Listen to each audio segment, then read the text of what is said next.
그래서 하나님의 말씀 누가복음 22장 19절에서부터 20절 같이 봉독하도록 하겠습니다. 같이 읽습니다. 시작. 또 떡을 가져 살해하시고 떼어 저희에게 주시며 가라사대 이것은 너희를 위하여 주는 내 몸이라 너희가 이를 행하여 나를 기념하라 하시고 저녁 먹은 후에 잔도 이와 같이 하여 가라사대 이 잔은 내 피로 세우는 새 언약이니 곧 너희를 위하여 붓는 것이라. 아멘. 옆에 분들과 참 잘 오셨습니다. 주님의 이름으로 축복합니다. 인사하시기 바랍니다. 여러분 정말 잘 오셨습니다. 주님의 이름으로 축복합니다. 사명이란 단어가 쉬우면서도 쉽지 않은 단어입니다.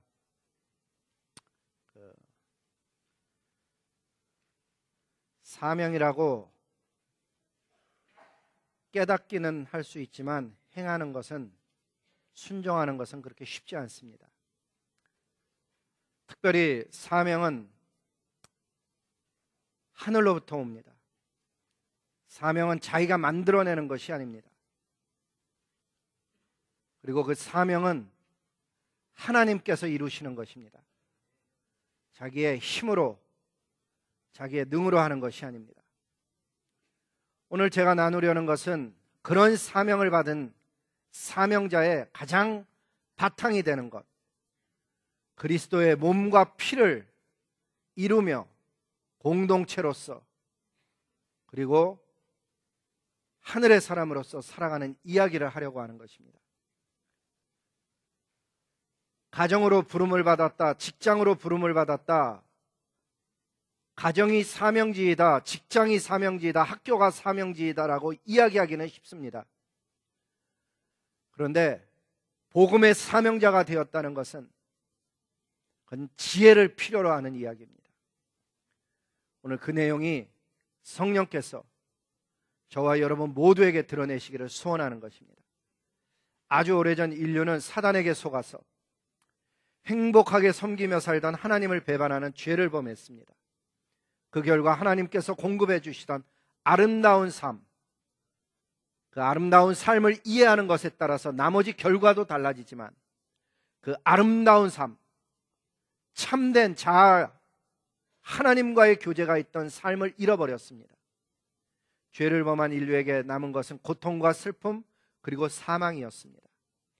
인류는 죄에 싹신 사망의 그늘 아래서 고통하며 신음하며 살게 된 것입니다. 그뿐만 아닙니다. 하나님을 찬양하고 하나님께 가까이 나아갈 수 있었던 아름다운 관계가 죄로 인하여 깨어졌습니다. 거룩하신 하나님은 죄와 함께 거할 수 없는 분이시기에 죄인된 우리 인류는 하나님께 나아갈 수 없는 존재가 되어진 것입니다. 그런데 2000년 전에 하나님께서 아들 예수 그리스도를 이 땅에 보내어 인류를 구원해 주셨습니다. 그 아들이 죄의 싹신 사망의 형벌을 온 인류를 대신해서 대신 짊어지시고 십자가 위에서 피를 흘리며 죽으신 것입니다. 그 엄청난 고통의 대가로 다시 태어난 존재가 교회요, 바로 저와 여러분인 것입니다. 예수님의 피로 인해서 오늘 저와 여러분들은 이렇게 하나님 앞에 나와서 감히 예배를 드리는 자가 되었고 하나님 안에서 성령으로 교제하고 찬양할 수 있게 된 것, 이 모두가 예수 그리스도의 피공로인 것입니다. 더욱 감사한 것은 그분이 죽으신 데서 멈춘 것이 아니고 다시 살아나셨습니다. 이와 같이 죽으시고 다시 살아나신 것을 기념하는 주일이 바로 다음에 있을 부활주일인 것입니다. 이제 저희는 부활주일을 앞두고 사순절의 마지막 주간을 저와 여러분이 지내게 됐습니다. 이 사순절은 주님의 죽으심을 기억해서 내 삶 속에 들어와 있는 잡다한 죄들을 회개하고 내 삶을 다시금 하나님 안에서 돌아보며 절제하며 구원해 주신 목적을 향해서 나아갈 뿐만 아니라 내 삶을 감사하는 40일간의 특별한 기간인 것입니다. 저희는 이 사순절 기간에 하나님을 경외하고 어떻게 하면 하나님을 사랑하며 살 수 있을까, 그 지혜를 얻고자 해서 잠언 지혜 캠페인을 하였습니다. 또 이 사순절 기간에 주님의 지상명령인 온 세계와 열방을 향한 복음 선포를 실천하기 위해서 단기 선교를 다녀왔습니다. 지혜 없는 사람은 이런 생각을 합니다. 뭐 꼭 사순절 기간에 그렇게 고기를 안 먹고, 또 어떤 사람은 밝은색 옷을 입지 않습니다. 지난 주간 제가 내내 까만 옷만 한번 입어봤는데 노티스 했나 모르겠어요. 일주일 내내 까만 옷만 입어봤어요. 밝은색 옷 안 입고 TV나 게임 절제하고 새벽을 깨우는 것, 뭐 그런 것만 꼭 옳은 생활이냐? 특별히 사순절 기간에 무슨 새벽 기도, 특별 새벽 기도, 그것만 꼭 신앙생활이냐, 이렇게 생각할지 모릅니다. 근데 여러분, 성경이 가르쳐주는 지혜는 다릅니다. 잠언 8장 17절에 보니까 나를 사랑하는 자들이 나의 사랑을 입으며 나를 간절히 찾는 자가 나를 만날 것이니라. 하나님을 사모하는 사람, 예수 그리스도께서 십자가 위에서 내 피를, 나를 위해서 자신의 피를 흘리신 그 은혜의 공로를 생각하는 사람들은 사순절을 그냥 보내지 않습니다. 하나님은 자기를 간절히 찾는 자들에게 만나진 바 되시는 그런 하나님이십니다. 여러분, 저와 여러분이 이 사순절 기간을 보내면서 하나님을 간절히 사모하시기 바랍니다. 깊이 사랑하시기를 주님의 이름으로 축복하는 것입니다. 정말 우리 하나님 좋은 하나님이십니다. 저와 여러분이 이전에 어떤 삶을 살았든지 간에 주님 앞에 나와서 주님, 저를 불쌍히 여겨주시옵소서 기도하면 불쌍히 여겨주시고 일으켜주시는 정말 좋은 하나님이십니다. 저와 여러분이 오늘 이 부활주일을 다음 주에 있을 그 주일을 준비하면서 오늘 주님의 몸과 피에 대해서 나누게 되는데, 들으시고 마음에 새기시고 영원한 생명을 얻는 아름다운 삶 살아가시기를 주님의 이름으로 축복하는 것입니다. 오늘은 몸과 피를 나눠야 되는데 좀 바꿔서 피부터 나누고 몸을 나누려고 합니다. 주님의 피, 보배로운 주님의 피에 대해서 나누려면 먼저는 왜 예수님의 피가 우리의 죄를 속할 수 있는 것인지 그 이유를 정확히 다시 한번 확인해야 됩니다. 그래야 나만 알 뿐만 아니라 능력을 누릴 수가 있고 전할 수가 있는 것입니다. 성경은 이런 말씀을 합니다. 죄의 싹은 사망이라. 여기에 쓰인 싹시라는 원어가 옵소니온이라는 단어인데, 이거 참 특이한 단어입니다.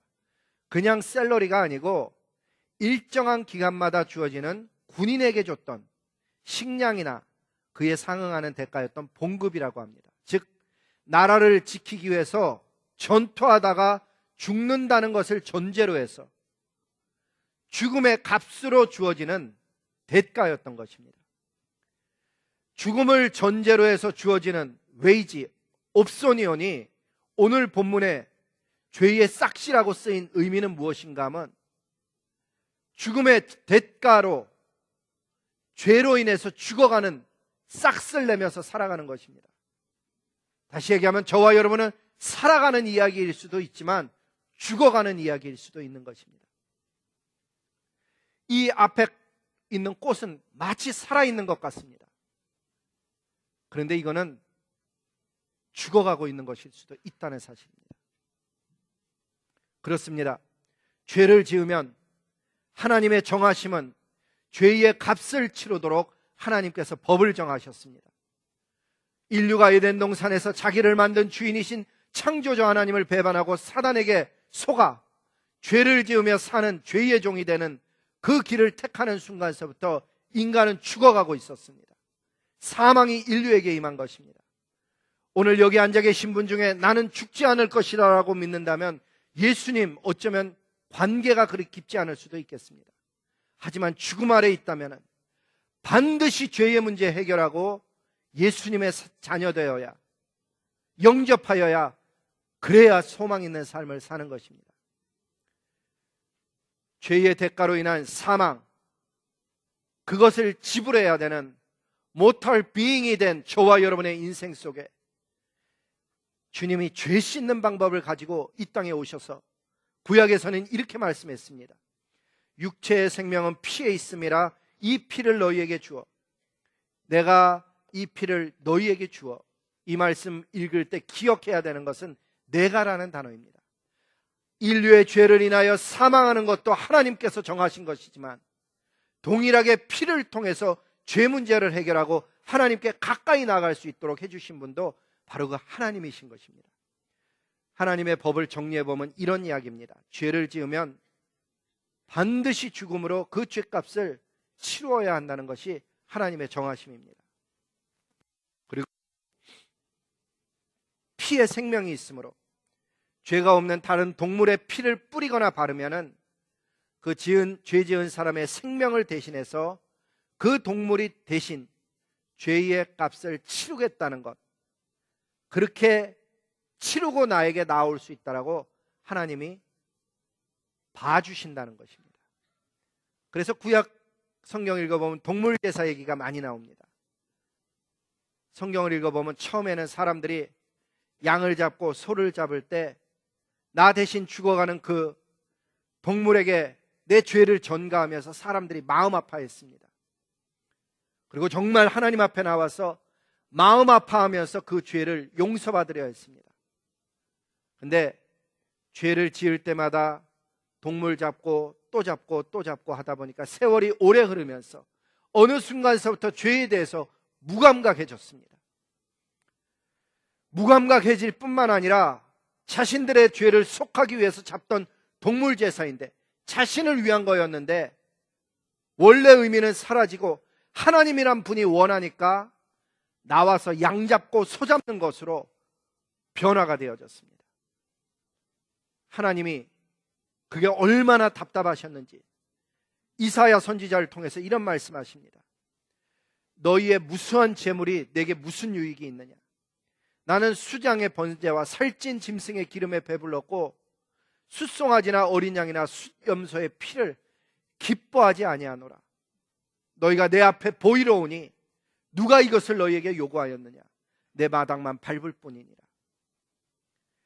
헛된 재물 가지고 오지 좀 말아라. 나에게 드리는 분향, 내가 가증히 여기는 것이다. 아무것도 느끼지 않으면서 드리는 예배, 하나님 앞에 나오면서 죄를 지으면서도 그 죄에 대해서 조금도 아파하지 않으면서 나오는 그 예배, 그거 내가 가증히 여기는 것이고, 그저 형식적으로 월삭과 안식일과 대회로 모이는 것도 그러하니 성회와 더불어 악을 행하는 너희들을 내가 견디지 못하겠다고.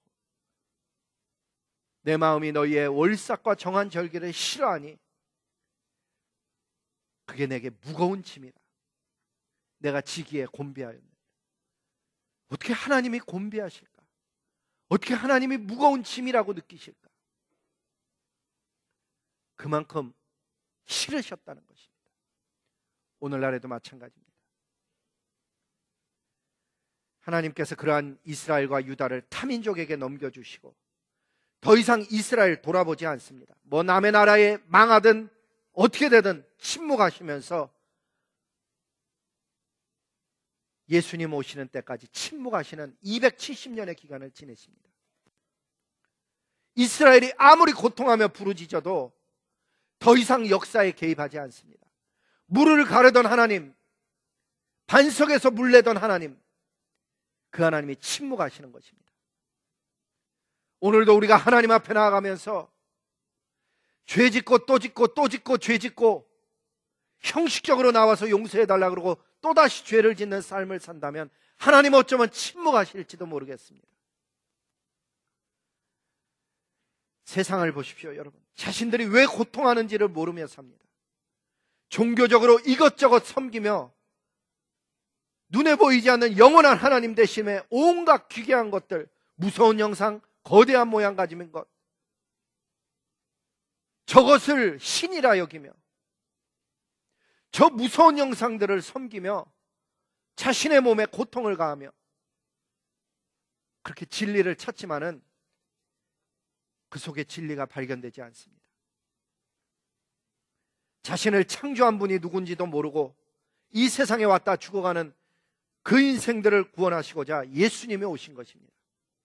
하나님의 아들 예수님께서 이 땅에 오셔서 하신 일은 마귀의 일, 온 세상을 고통과 사망으로 몰아가는 일을 종결시키고자 오셨습니다. 요한일서 3장 8절은 그래서 이런 말씀을 합니다. 하나님의 아들이 나타나신 것은 마귀의 일을 멸하려 함이라. 온 세상 가운데 역사하는 마귀의 일뿐만 아니라 우리 개인의 삶 속에 고통하고 내 삶을 파괴하는 그 일을 멸하기 위해서 주님이 나에게 찾아오신 것입니다. 예수님의 하시는 말씀은 분명합니다. 창조주 하나님, 그분께 돌아오라는 것입니다. 그리고 돌아오는 데서 멈추지 말고 그분을 알아갈 뿐만 아니라 자라나서 이 세상에서 너희가 사명자인 것을 알라는 것입니다. 예수님을 믿는 데서 멈추는 것이 아니고 그 예수님과 함께 온 세상과 열방을 구원하는 하나님의 일에 부르시는 그 콜링을 들을 수 있기를 주님의 이름으로 축복하는 것입니다. 주님이 이런 말씀을 합니다. 한 번 사는 것은 사람에게 정하신 것인데 인생은 딱 한 번입니다. 그 후에는 심판이 있을 것이라. 예전에는 이 말씀이 구원의 말씀으로만 읽혔습니다. 그런데 어느 순간에서부터인가 인생은 한 번 주어지는 것인데 사명을 위해서 살 것이냐, 내 인생에 내가 원하는 것을 위해서 살 것이냐로 읽혀지기 시작했습니다. 아마도 본문의 의도는, 이 말씀의 의도는 죄와 사망에 관한 본문일 것입니다. 그런데 읽혀질 때 그랬다는 것입니다. 사명을 위해서 살 것인데 아니면 내 마음속의 야망을 위해서 살 것인지, 하나님 앞에 심판대 앞에 내가 어느 날 서게 될 터인데 나는 어떤 상급의 심판을 기대하고 있을까? 그렇습니다. 이대로 살다가 죽음으로 끝나는 것 아니고 어떤 다른 동물로 태어나는 것도 아니고 성경은 죽음 이후에 심판이 있다고 가르치고 그 심판의 내용은 죄에 관한 것이고 하나님 나라에 들어가느냐 못 들어가느냐는 이 죄로 인해서 결정이 나는 것입니다. 그때 예수님의 피가 중요한 이유는 이 예수를 하나님이 그 피로써 믿음으로 말미암는 화목제물로 삼으셔서 우리가 전에 지은 죄를 간과해 준다는 단어를 씁니다. 영어 성경에 보니까는 그 간과한다를 단어가 had passed over, 6월절에 있었던 패스오버, 그 이야기를 합니다. 출애굽 당시에 어린 양의 피가 발린 집에는 사망이 넘어가듯이 오늘날 예수님 믿어 구원 얻고 그 예수님의 피가 마음에 발려온 사람에게는 그 피가 우리를 덮어줌으로 인해서 하나님의 진노가 패스오버, 지나가도록 해주신다는 이 놀라운 축복의 이야기. 그래서 요한계시록은 예수님의 피공로를 이렇게 얘기합니다. 그 예수님의 우리를 사랑하사 그의 피로 우리 죄에서 우리를 해방하시고, 할렐루야. 우리를 구원하기 위해서 하나님의 아들이 이 땅에 오셔서 온갖 수모와 고통을 다 당하시고 십자가 위에서 피 흘려 죽는 사명을 완수했듯이 그 피로 구원을 받은 사람들마다 이 땅에 살면서 저와 여러분의 사명이 그리스도께 드려지고 영원한 저주에서 해방한 놀라운 축복이 있듯이 하나님의 사랑과 복음을 온 땅에 전파하며 살아가는 예수 그리스도의 피 묻은 증인들 다 될 수 있기를 주님의 이름으로 축복하는 것입니다. 두 번째는 주님의 몸입니다. 저와 여러분은 성령이 낳은 사람들입니다. 이에 대해서 성경은 이렇게 기록합니다. 우리가 다 한 성령으로 뵙티즘을 받아서 한 몸이 되었고 또 다 한 성령을 마시게 하였느니라. 성령을 마셨다는 얘기가 무슨 의미입니까? 성령을 모시게 되었다는 것입니다. 그래서 쉬운 성경은 아예 이렇게 번역해 놨습니다. 우리는 모두 다 한 성령으로 침례를 받아 한 몸을 이루었고 모두 한 성령을 모시게 되었습니다. 아예 그렇게 바꿔서 번역했습니다. 저와 여러분은 성령이 낳은 공동체입니다. 하나님의 영으로 거듭난 사람들이 모여서 하나님께 예배를 드리고 교제하고 진리로 하나님의 자녀들을 양육하고 하나님의 뜻을 쫓아 사랑과 복음을 이 세상 가운데서 실천하며 살아가고 있습니다.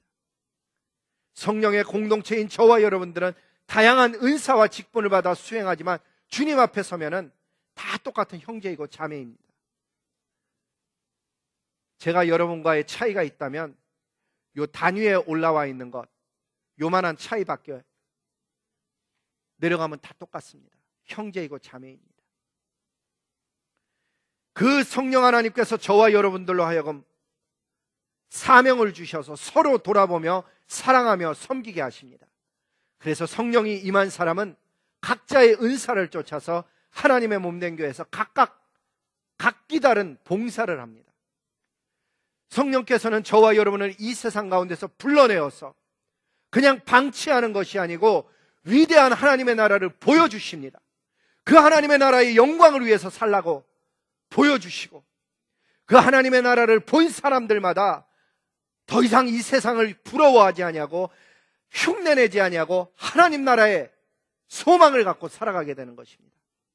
영원한 하나님 나라의 가치가 보여주면 그 위대한 구원의 복음을 위하여서 살게 됩니다.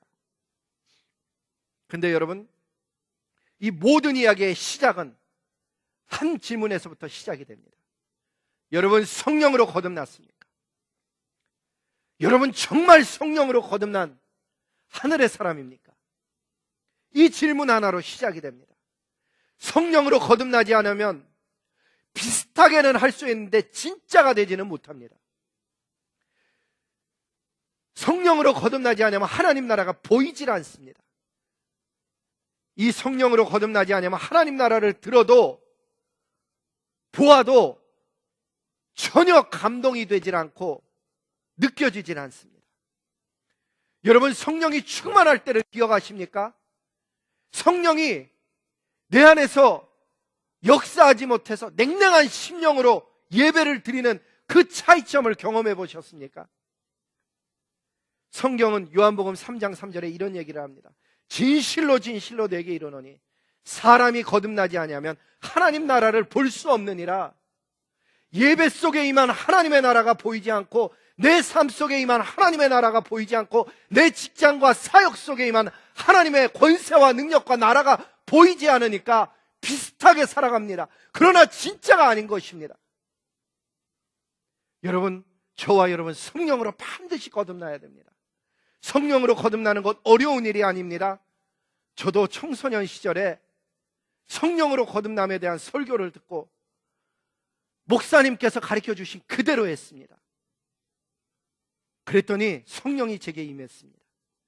아, 성령이 임하던 그날을 저는 아직도 생생하게 어제 일처럼 기억을 합니다. 예수님께서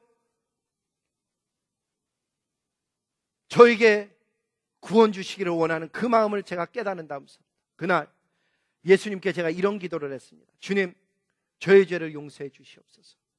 제가 뭘 알지 못해서 그동안 하나님의 마음을 아프게 하며 살았습니다. 이제는 하나님 제 마음속에 오셔서 제 삶의 주인이 되어주시고 제가 여호와 하나님 따르게 도와주시옵시고, 그리고 더 안타까웠던 것은 제가 죄를 회개하고 싶은데 주님, 저의 죄를 기억나게 해주시옵소서. 그 밤에 제가 그렇게 기도했더랬습니다. 한마디로 회개를 하고 있었던 것입니다. 목사님이 그렇게 가르쳐줬습니다. 회개하면은 성령이 임한다고. 아, 한참 그렇게 기도하는데 여러분, 정말 저에게 성령이 임했습니다. 성령이 임하니까 느낌이 어떤 줄 아십니까? 이 세상은 간 곳이 없고 하나님과 저만 있는 듯이 느껴졌습니다. 기도하는데 이전의 기도와 달랐습니다. 그것은 머리로 생각해서 입술로 하는 기도가 아니었습니다. 제 마음속 깊은 곳에서 우러나오는 그 울부짖음과 기쁨과 감사와 은혜, 그것은 이 땅의 언어로 절대로 표현할 수 없는 것이었습니다. 그날 이후로 길을 가는데, 똑같은 길을 가는데 그 길이 달라 보이고, 사람을 보이는데 그 사람이 예전에 그 사람이 아닙니다. 얼마나 사람들이 아름다워 보이는지, 그리고 어느 곳을 내가 가든지 하나님께서 나를 보시고 계신 거라는 것이 너무너무너무 좋았습니다. 심령 속에 그 어떤 것으로도 표현할 수 없는 기쁨이 제 안에 있었습니다. 여러분, 사람들마다 보니까 성령 체험이 다른 것 같습니다. 어떤 분은 성령이 들어오면 기뻐서 어쩔 줄 모르고, 어떤 분은 마음이 뜨거워서 성경을 읽는데 그 성경을 읽으면서 말씀이 마음에 새겨지는 그런 은혜를 받고, 어떤 분은 성령이 임하면 찬양하고, 어떤 분은 교회와 성도를 섬기고. 여러분, 성령이 임하면요, 분명한 것은 이전과 다른 내가 하나님을 대면하고 있다는 사실입니다. 성령께서 거듭나게 한 사람들에게 나타나는 현상은 다 다르지만 한 가지 공통적인 것은 하나님을 뜨겁게 사랑한다는 사실입니다. 성령 받으면 달라지는 것이 하나님을 간절히 사모하게 됩니다. 성령 받으면 하나님을 사모할 뿐만 아니라 그 하나님과 함께 있고 싶고 알고 싶어지고 그 하나님을 정말 섬기고 싶어지는 것입니다. 내가 지금 성령으로 충만하냐, 성령의 사람이 되었느냐를 아는 방법은 내가 지금 하나님께 간절히 매어달릴 뿐만 아니라 그 하나님을 기쁨으로 감사함으로 섬기고 있느냐, 그거 보면 내 안에 성령의 불이 살아있느냐 꺼져가고 있느냐를 알 수 있다는 사실입니다. 여러분, 성령 받으시기 바랍니다. 성령 받아야 사는 것입니다. 이 성령 받는 것을 이상히 여기지 마시기 바랍니다. 노력도 아니고 한 가지, 하나님, 제가 하나님의 진짜 백이 자녀 되고 싶은데 저의 죄를 기억나게 하시고 이 회개를 도와주시옵소서. 주님 앞에 나아가 생각나는 죄를 고백하고 주님을 내 삶의 주인으로 인정할 때 성령이 임합니다. 꼭 사도행전 2장 38절에도 똑같은 역사를 이야기합니다. 베드로가 이르되 너희에게 회개하여 각각 예수 그리스도의 이름으로 뱀티즘을 받고 죄사함을 받으라. 그리하면 성령의 선물을 받으리라. 이번 부활절에도 침례식이 있는데 여러분, 죄를 회개한 분들마다 하나님 나라의 공동체원이 될 뿐만 아니라 성령으로 충만해지는 하늘의 자녀들, 진짜 백이들이 될 수 있기를 주님의 이름으로 축복하는 것입니다.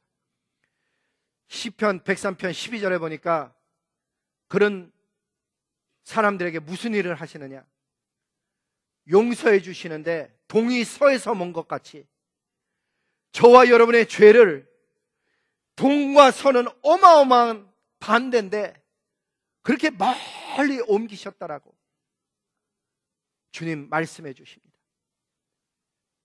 그러면서 이런 말씀을 하십니다.